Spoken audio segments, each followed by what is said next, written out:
Hello and welcome to my channel.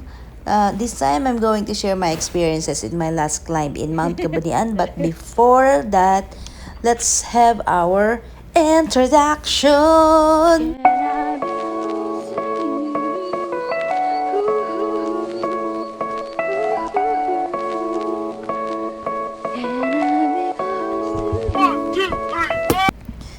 So, sinundo na nga kami ni Ate Riza, ang aming tour guide. Ayan siya.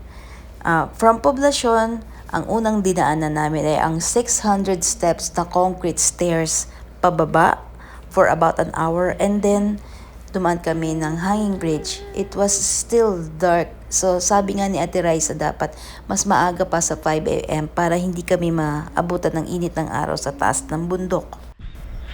Ito yung second na hanging bridge na madadaanan na medyo mahaba. Pero parang mas mahaba yung first one. And along the way, meron kaming nadaan ng isang signboard na may nakasulat na story about Diligen, yung isang taong tumatawid ng bundok papuntang Ilocos Sur na binigyan ni Kabunian ng pagkain.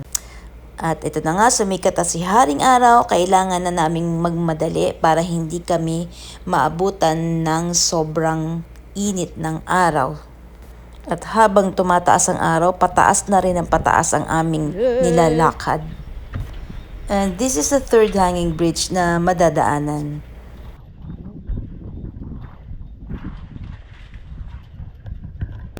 This is the first source of water na nadaanan namin. Medyo mahina siya, pero okay naman yung water. Nagpahinga kami sa waiting shed. We're halfway.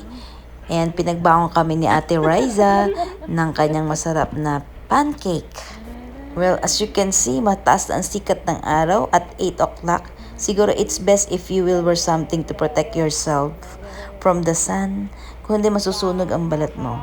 Ito namang steel handrails na to, ay it's such a relief kasi yung kabila niyan is bangin. So, you'll feel safe. Safe daw oh! Kaya lang, pagbaba namin, sa sobrang init ng araw, mainit na rin yung bakal kaya mahirap hawakan. Iba-iba ang trails ng Mount Kabunian. Mayroong loose soil, pebbles, dried leaves, fallen tree trunks, mayroon ding big rocks at bangin everywhere. So we have to be careful. Ito naman ang stairway to heaven. Well, hindi ko na alam kung ilang steps siya papaakyat. Basta ang alam ko, malapit na sa summit. Muna kayo. Alright! Do it! This is the fourth hanging bridge here in Mount Kabunian. Let's go!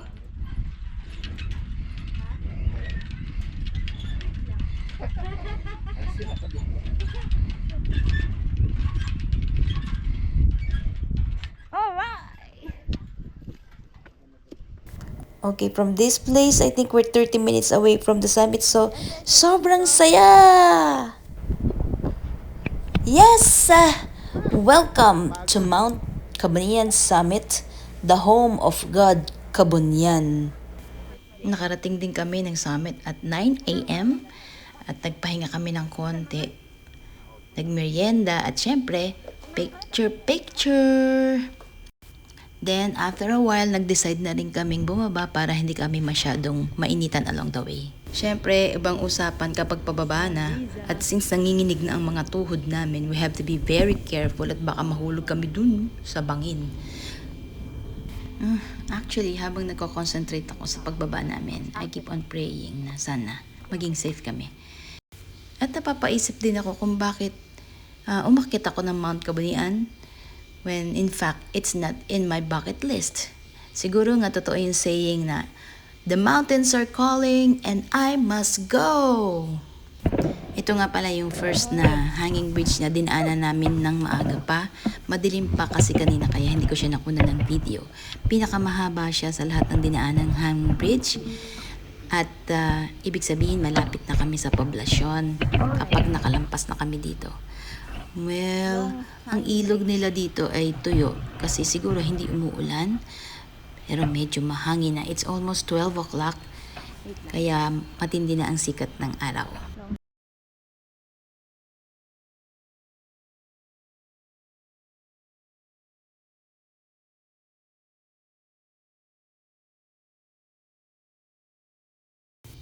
Well, after that hanging bridge, ito naman ang dadaanan namin ngayon, ang concrete stairs paakyat ng poblasyon. 600 steps daw ito, pero actually, hindi ako napagod sa pag-akyat dito.